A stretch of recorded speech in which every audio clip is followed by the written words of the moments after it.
Olá, tudo bem? Como estão vocês, meus alunos? Prontos para mais um estudo da Bíblia? Então quero convidar aí onde você está a pegar aí a sua Bíblia, pegue a palavra de Deus e vamos então para o estudo de hoje. O tema de hoje vamos falar sobre a salvação pela graça. Esse é o tema de hoje. Para muitos cristãos hoje, a salvação ela é unicamente e exclusivamente pela graça. Não há dúvidas disso. Porém, o que é ser salvo pela graça? O que é salvação pela graça? É o estudo que nós vamos aprender hoje. Aqui nós vamos entender o que é a salvação pela graça. E nós vamos entender quais são os passos que confirmam a salvação na vida de alguém. Mas antes eu quero convidar você, juntamente comigo, para nós orarmos, para pedir que o Espírito de Deus nos dê a iluminação e a compreensão do estudo que iremos fazer hoje. Feche seus olhos e vamos então fazermos uma oração ao nosso Deus. Senhor Deus e querido Pai, antes de tudo queremos lhe agradecer por o Senhor durante essa semana ter nos dado saúde, ter nos protegido, ter nos dado força. Muito obrigado, Senhor, por tudo. E que nesse momento já eu quero pedir uma bênção especial na vida dessa pessoa que vai mais uma vez estudar a palavra de Deus. E o mesmo Espírito que inspirou os profetas, queremos lhe pedir nesse momento que o Senhor também o conceda, para que possamos compreender o que iremos estudar hoje, que é um assunto de grande importância para a nossa vida. É o que nós te pedimos e te agradecemos em nome de Jesus. Amém. Queridos, quando nós vamos para o Antigo Testamento, nós vemos ali, de acordo com alguns textos da Bíblia, de que a salvação ali era pela graça. No Antigo Testamento, a salvação sempre foi pela graça. Quando você vai para o Novo Testamento, de acordo com outros textos, a salvação que é apresentada também no Novo Testamento é também pela graça em Jesus. Então, ou seja, o plano da salvação do Antigo Testamento é continuado no Novo Testamento. Então, o plano da salvação que era estabelecido no Antigo Testamento continuou a partir do Novo Testamento, certo? Então, isso tem que ficar bem claro na sua mente, de que no Antigo Testamento e no Novo Testamento a salvação sempre foi pela graça. Então, na Bíblia existe apenas um método de salvação. Qual é o método de salvação? Eu quero convidar você a abrir um texto que está aqui em 1 Pedro. O texto está em 1 Pedro, capítulo 1. Abra sua Bíblia aí. 1 Pedro, capítulo 1. 1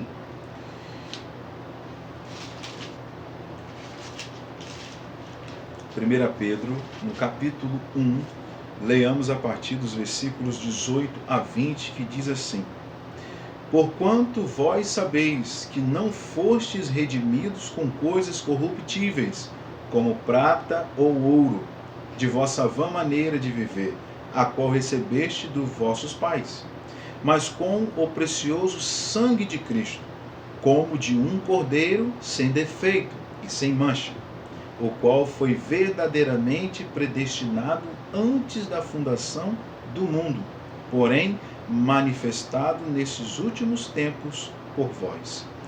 Então, aqui entendemos de que não existe outro meio de buscarmos a salvação se não for por intermédio de Cristo. Somente poderemos ser salvos mediante a morte de Jesus na cruz. Somente em Cristo podemos alcançar a salvação. E como que podemos fazer isso? Nós vamos entender um pouco mais a respeito desse estudo. E aqui mostra claramente de que por meio de Cristo, por meio de seu sacrifício, é a única maneira pelo qual podemos obter a salvação. Então é por isso que não existe outro meio de sermos salvos, se não for unicamente pela graça. Não é por boas obras, não é por boas condutas que você será salvo, mas é em Cristo Jesus. Então somente pela graça em Deus que seremos salvos. No entanto, nós seremos julgados, de acordo com a aceitação ou a rejeição, certo?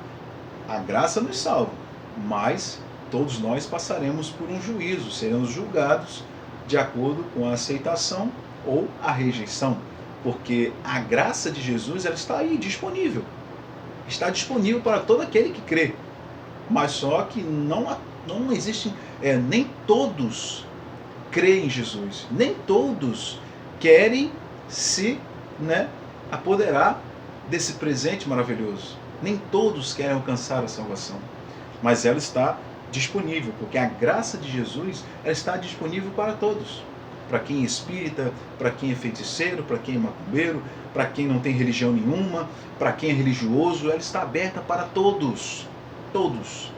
Mas como diz João 3,16, porque Deus amou o mundo de tal maneira para que todo aquele que nele crê não pereça, mas tenha o quê? A vida eterna. Então, só busca a salvação para aqueles que unicamente o quê? Crê em Jesus. Agora, Jesus nos salva, o que Jesus fez para nos salvar? O que Jesus fez para salvar a mim e salvar você? Vamos abrir um texto que está em Romanos, aqui no livro de Romanos, capítulo 5, Romanos 5, versículo 8. Romanos, capítulo 5, aqui no versículo 8, diz assim: mas Deus demonstra o seu amor para conosco, em que, sendo nós ainda pecadores, Cristo morreu por nós.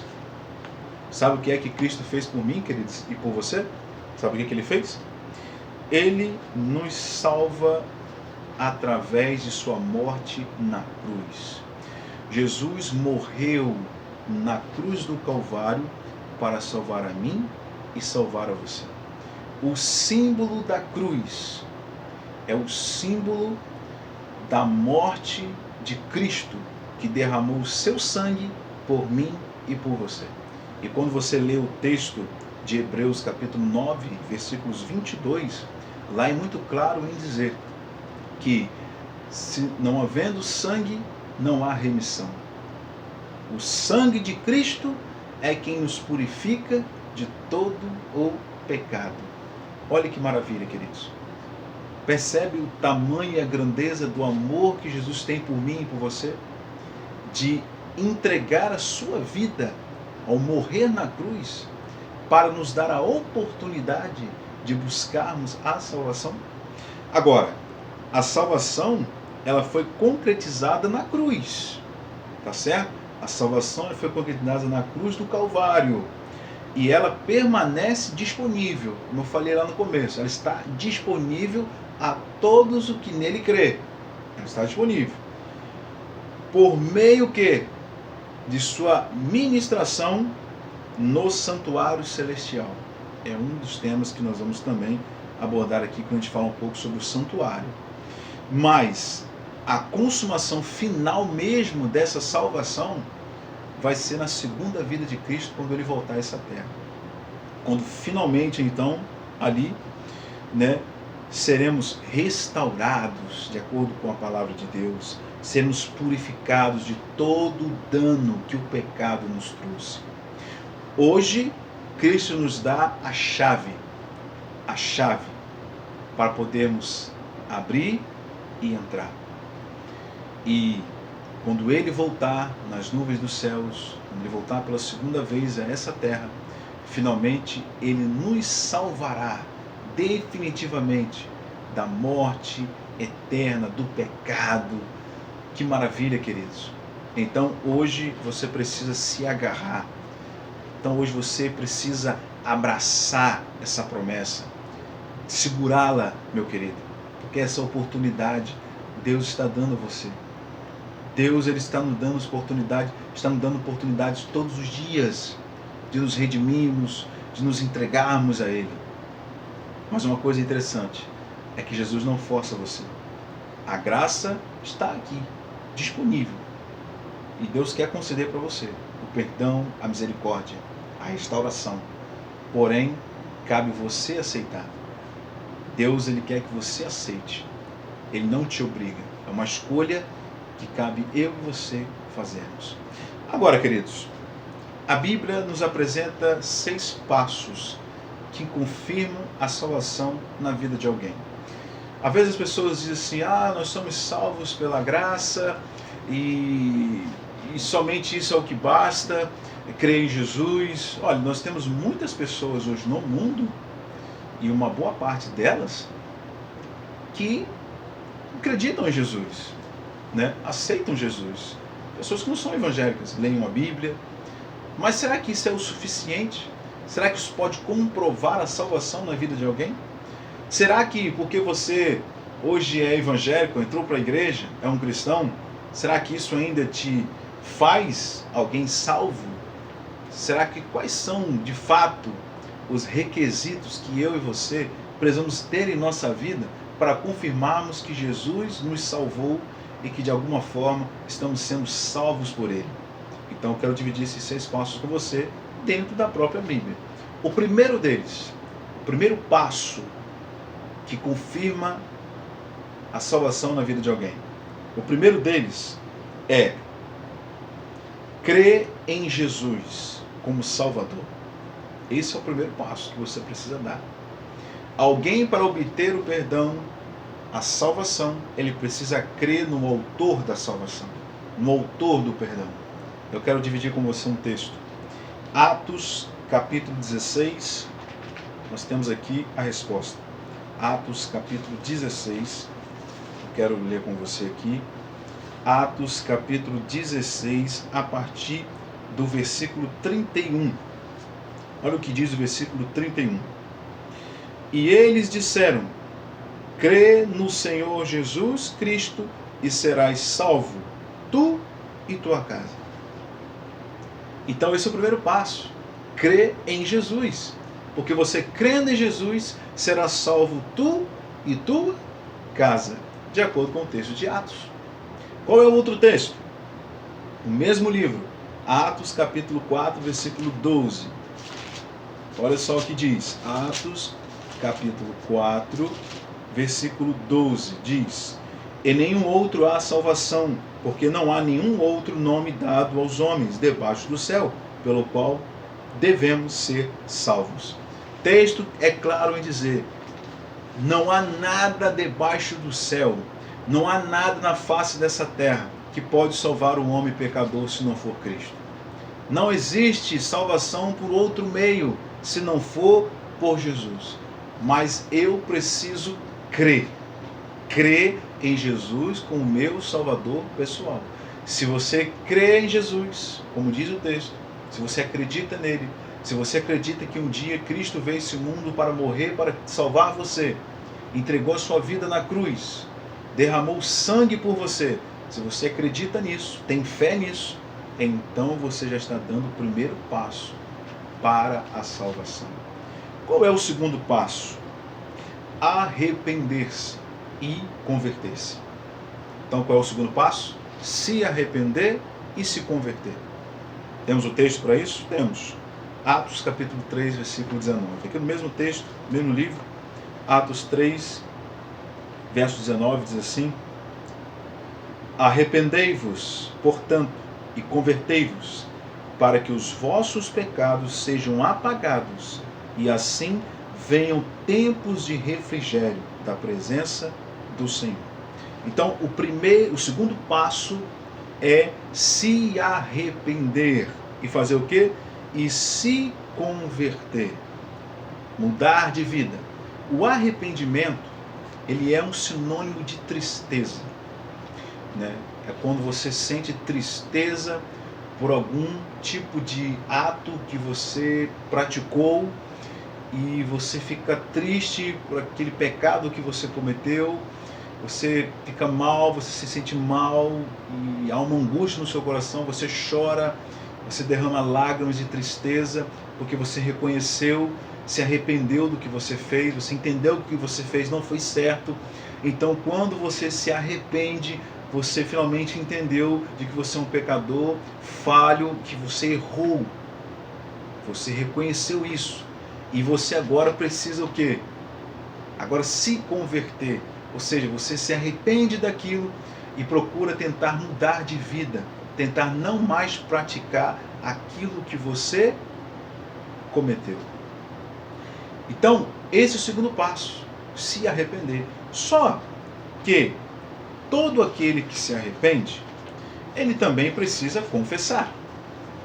Porque não adianta você se arrepender se você não confessar o que você fez. Então o terceiro passo é esse: confessar os seus pecados. E olha o que diz a palavra em 1 João. Texto de 1 João, livro de 1 João, no capítulo 1, versículo 9. Capítulo 1, versículo 9 diz assim: se confessarmos os nossos pecados, Ele é fiel e justo para nos perdoar os pecados e nos purificar de todo o que? A injustiça.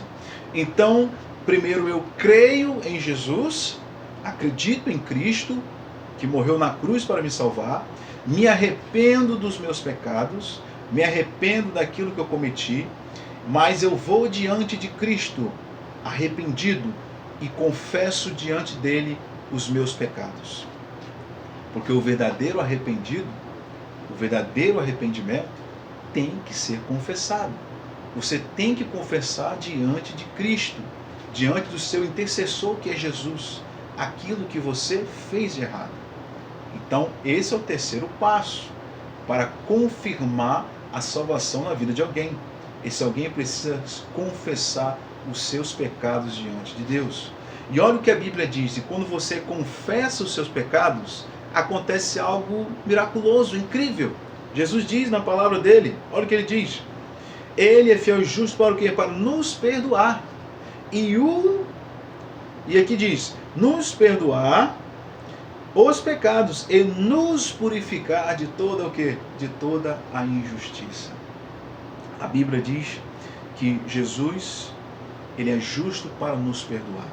E ele nos purifica de toda injustiça, de todo pecado. Uma vez, queridos, que você se arrepende, confessa diante de Deus os seus pecados, e uma vez que Deus te perdoa, os seus pecados são anulados. Eles são lançados nas profundezas do mar. Uma vez que Cristo perdoou você, não existe condenação sobre a tua vida. Não existe acusadores que possam apontar o dedo para você.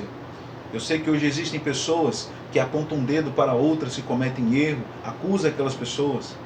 Jesus disse para aquela mulher que havia cometido em adultério, falou para aqueles que estavam ali querendo julgá-la, predejá-la. O que é que Jesus falou? Aquele que não tem pecado, que tire a primeira pedra. E quantos ali que jogaram a pedra? Viraram as costas e foram embora, porque todos eram pecadores. E Jesus olhou para ela e disse: olha para trás, cadê os seus acusadores? Deus pegou aquela mulher e disse: vá, filha, e não peques mais, os seus pecados estão perdoados. Não existe condenação mais sobre a vida dela. Então é isso que eu quero que você entenda, queridos. Uma vez que você se arrepende, confessou os seus pecados, Deus te perdoou, Deus apagou. Não há condenação sobre a tua vida, não há quem se levante contra você para julgar você, para condenar você, para criticar você, porque o Jesus Cristo, Salvador e Redentor de nossas almas, já te purificou pelo seu sangue derramado na cruz. Aleluia, aleluia. Como diz a Bíblia, lá em Apocalipse, fala dos santos que serão salvos, que estarão no céu, e ele diz que esses santos são aqueles que lavaram as suas vestes ou vestiduras no sangue do Cordeiro. Cordeiro que é Jesus. Então você quer lavar as suas vestes? Quer lavar as suas vestes sujas? Como fez o filho pródigo? Saiu, pecou, viveu esse mundo, largado, saiu, abandonou o pai, mas ele viu que o mundo lá fora não era tão interessante como ele pensava. Depois de ter se machucado, vivido uma vida na lama, voltou para os braços de Jesus. E o texto diz que o pai fez o quê? Mandou trazer roupas limpas, vestes limpas. E deixa eu te falar uma coisa, querido. Hoje você pode estar com as vestes manchadas pelo pecado. Pode estar com as vestes sujas pelo pecado. Mas eu quero dizer uma coisa para você. Deus quer revestir você de vestes limpas, de vestes santa. Mas eu quero dizer uma coisa para você. Vá diante de Jesus hoje, meu irmão, minha irmã. Vá agora, nesse momento, vá para o quarto, se ajoelha e confessa para Deus os seus pecados, confessa para Ele, se entregue para Ele, porque Ele é um Pai fiel e justo para nos perdoar. O mundo pode não perdoar você, o mundo pode julgar você, mas você não precisa se preocupar com isso, porque aquele que te ama, aquele que é o mais importante na tua vida, que é o único que pode te salvar, que é o único que pode te perdoar, é Ele que importa. Os demais não importam. Coitados, talvez cometem tantos pecados piores do que o que você comete. Antes de tentar tirar a sujeira da trave do olho do outro, né, às vezes nós temos que tirar o nosso. Então tem pessoas que precisam entender isso. Antes de você falar de alguém, do que ela faz ou deixa de fazer, conserte a tua vida primeiro. Olhe para você primeiro. Quem é você? O que é que você faz? Antes de criticar as pessoas. Jesus é o nosso advogado. Ele é o nosso juiz. O quarto passo, uma vez que eu creio em Jesus, uma vez que eu vou diante dele arrependido para ter uma mudança de vida, confesso os meus pecados diante dele, ele me perdoa, eu agora preciso viver uma vida de obediência. E qual é o quarto passo? Seguir os mandamentos de Deus, obedecer à lei de Deus. Olha o texto que está aqui no livro de Mateus, Evangelho de Mateus, se você puder abrir sua Bíblia aí, Evangelho de Mateus, aqui no capítulo, Evangelho de Mateus, no capítulo 16, ou melhor, capítulo 19, é uma história muito conhecida, que eu acredito que você deva conhecer, capítulo 19, 16, 17, onde diz assim: E eis que vindo alguém, disse-lhe, bom mestre, que coisa boa devo eu fazer para ter a vida eterna? E ele disse, por que tu me chamas bons? Não há nenhum bom, senão um que é Deus. Se queres, porém, entrar na vida, guarda os mandamentos. Então aqui, conta a história de um jovem rico. Um jovem cheio de dinheiro, cheio de riquezas, cheio de posições, que queria herdar a vida eterna, ou seja, que queria ser salvo. Ele vai diante de Jesus para perguntar a ele o que ele deveria fazer para então tomar posse dessa salvação. Jesus olhou para ele e disse o seguinte: olha, você quer ser salvo? Quer entrar no reino de Deus? Guarde então os mandamentos. Guarde a minha lei, a minha santa lei, aquela que foi escrita pelo dedo de Deus. Então, esse é o quarto passo. Agora, deixa eu te falar uma coisa. Eu já falei aqui e vou voltar a repetir. Nós somos salvos unicamente pela graça. Não existe outro meio pelo qual eu e você podemos ser salvos. Quando nós falamos em guardar a lei, em observar os mandamentos, nós temos ali um ato de obediência. E quem ama Jesus, o obedece. E os mandamentos de Deus retrata ali o ato de obediência e amor a Deus. Porque a Bíblia diz que aquele que ama Jesus, guarda os mandamentos. Se me amares, guardareis meus mandamentos. É o que diz o texto bíblico. Então, guardar os mandamentos, a lei de Deus, é uma prova de amor. É a prova de amor, é a prova de que você foi salvo por Cristo. Porque eu não tenho que obedecer para ser salvo, mas eu obedeço porque eu fui salvo. Então, uma vez que você é salvo por Cristo, você agora tem que viver o quê? Uma vida diferente, uma vida nova. Se você um dia matava, você não mata mais. Se você roubava, você não rouba mais. Se você adulterava, você não adultera mais. E a lei de Deus é o espelho que mostra as ações que precisamos seguir em nossa vida. Lá diz, não matarás, não furtarás, não adulterarás. O problema das pessoas hoje em observar a lei de Deus é quando tem relação ao quarto mandamento, que é a lei do sábado. Então o problema das pessoas é esse. Então eu posso observar os 9, mas o quarto não. Então eu só posso seguir os 9 do mandamento, o outro não. Mas Jesus falou que aquele que tropeça em um só ponto da lei se torna culpado de todos. Então a lei, a observância da lei, ela é importante na vida do cristão que se diz que foi salvo por Cristo. Porque eu sou salvo pela graça. Então você é salvo pela graça, então você pode matar? Você pode roubar? Você pode adulterar? Você pode cobiçar as coisas do próximo? Você pode fazer isso? Você pode ter outros deuses? Você pode adorar outros ídolos? Claro que não. Então a lei de Deus, ela nos protege desses tipos de pecado. A lei de Deus nos protege.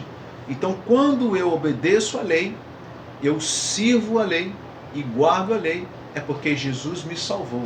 E agora, daqui para frente, eu vou andar em conformidade com a palavra de Deus, conforme aquilo que Deus quer que eu faça na minha nova vida transformada por Cristo.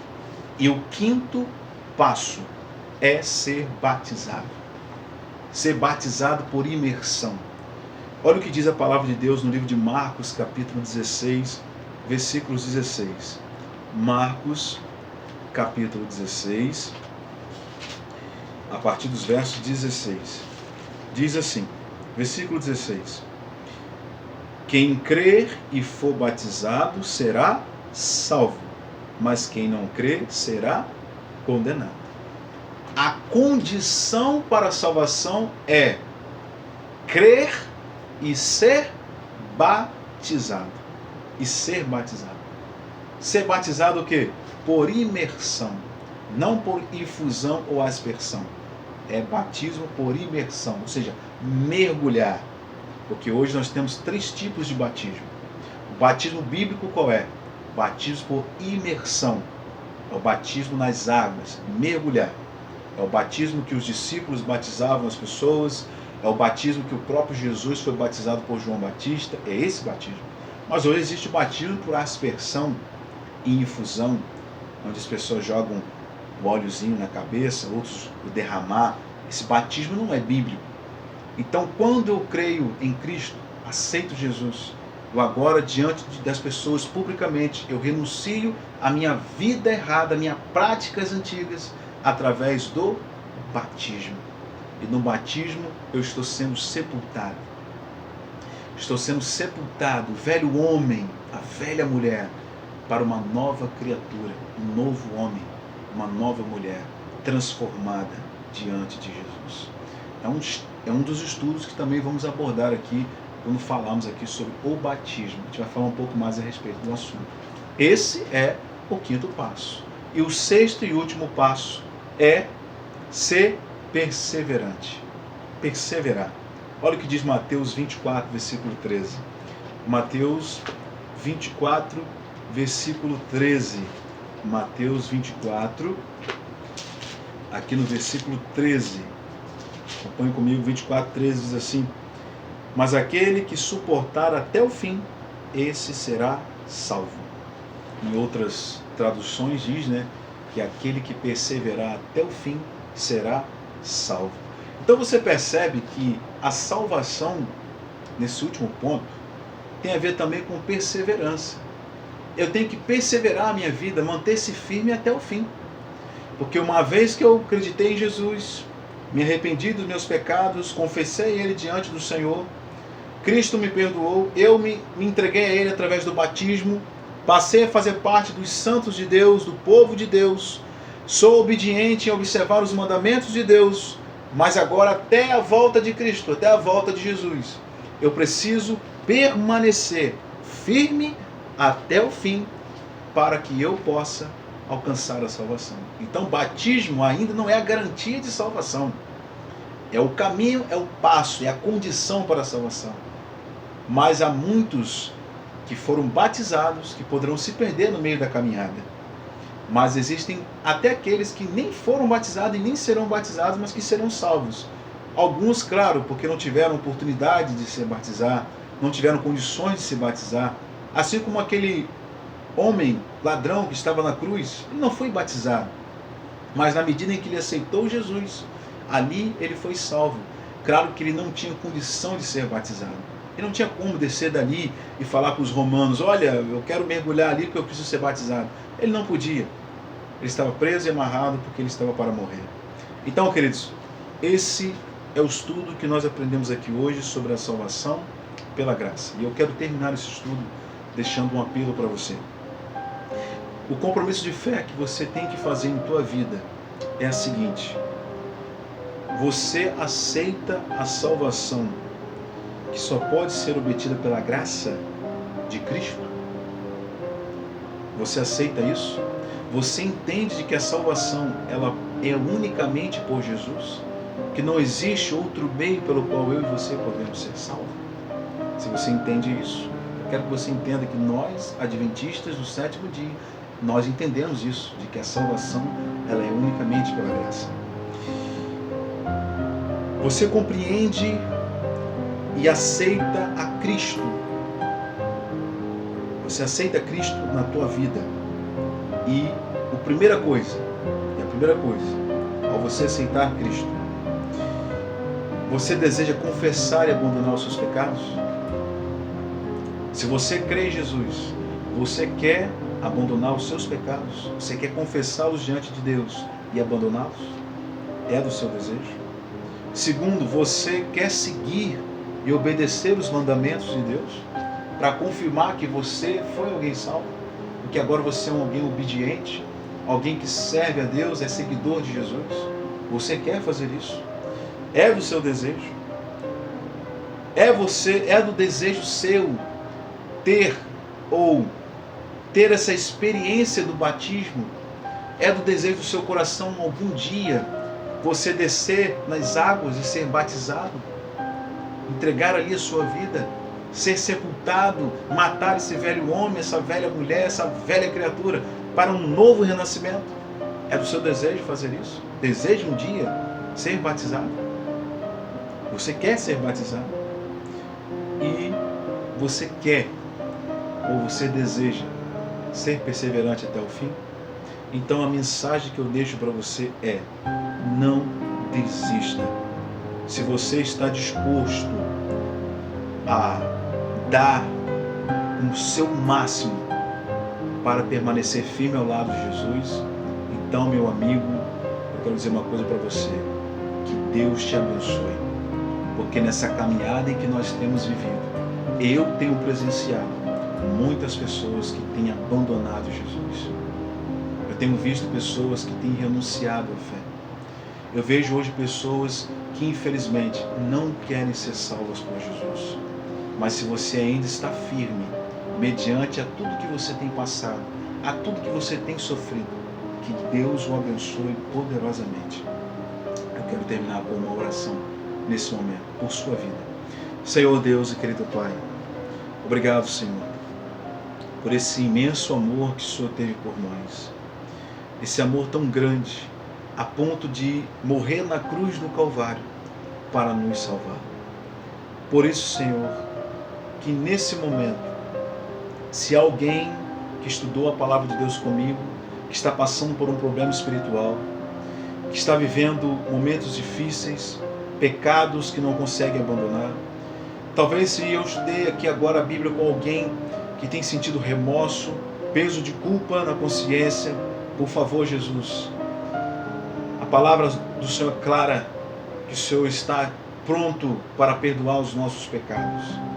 O Senhor não lança fora ninguém. O Senhor não nos abandona. Quando Adão pecou no Éden, o Senhor foi à procura dele. E hoje o Senhor está à procura de nós. E o Senhor está à procura dos pecadores arrependidos. Porque assim foi o que o Senhor fez quando esteve aqui. Andou entre pecadores, publicanos, porque o Senhor está em busca de pessoas doentes, carentes de sua misericórdia. Então, por favor, Senhor, que o Senhor tenha misericórdia de cada um de nós. E que possamos te servir, e possamos te amá-lo, e que possamos ir até o final. Não desistir, porque a caminhada é longa e há espinhos no caminho, há dificuldades, mas o Senhor está do nosso lado. E o Senhor diz que nós devemos carregar a cruz e segui-lo. É o que nós te pedimos. Obrigado por tudo. Em nome de Jesus. Amém. Querido amigo, um forte abraço. Que Deus abençoe tua vida. Que Deus abençoe tua caminhada cristã. E que se você ainda não tomou essa decisão, convido você a tome essa decisão. E vamos estar aqui mais uma vez nos próximos sábados para estudarmos mais um tema do nosso curso bíblico. E o próximo estudo vamos falar sobre o santuário de Deus. Vamos dar continuidade ao nosso estudo falando sobre o santuário de Deus, que estudaremos aqui em 2 partes. Que Deus abençoe você e até lá.